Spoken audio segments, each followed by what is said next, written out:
तो हेलो दोस्तों, आज के क्लास में हम लोग पढ़ेंगे क्लास 12th का सबसे इम्पोर्टेंट चैप्टर होता है जिसका नाम है वंशागति का आणविक आधार। तो वंशागति का आणविक आधार में हम तीन टॉपिक पे पढ़ेंगे। पहला है जीन, जीनोम, फिर उसके बाद जीनोमिक्स क्या होता है। तो सबसे पहला आता है जीन। तो जीन क्या होता है?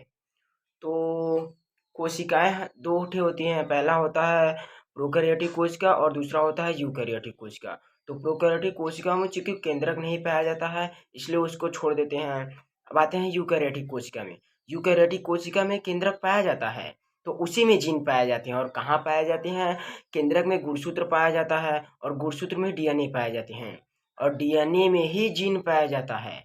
और डीएनए के छोटे से खंड को हम जीन कहते हैं। डीएनए के छोटे से खंड को हम जीन नाम देते हैं। अब तो जीन हो गया, तो जीन का कार्य क्या होता है?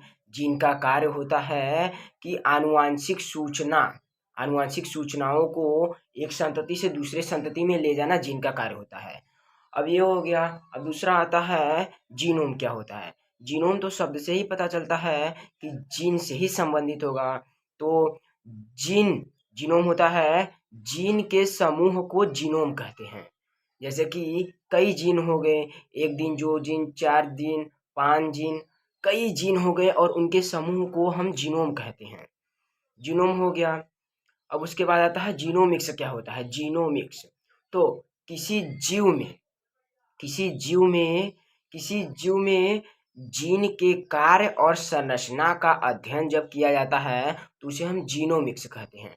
जीनोमिक्स क्या कहलाता है कि किसी जीन के कार्य और संरचना का अध्ययन करना जीनोमिक्स कहलाता है। तो जीन भी क्लियर हो गया, जीनोम भी क्लियर हो गया और जीनोमिक्स भी हम बता दिए हैं। अब तीनों में अगर कोई आपको एकदम मतलब समझ में नहीं आया होगा तो आप कमेंट में ज़रूर बताइएगा।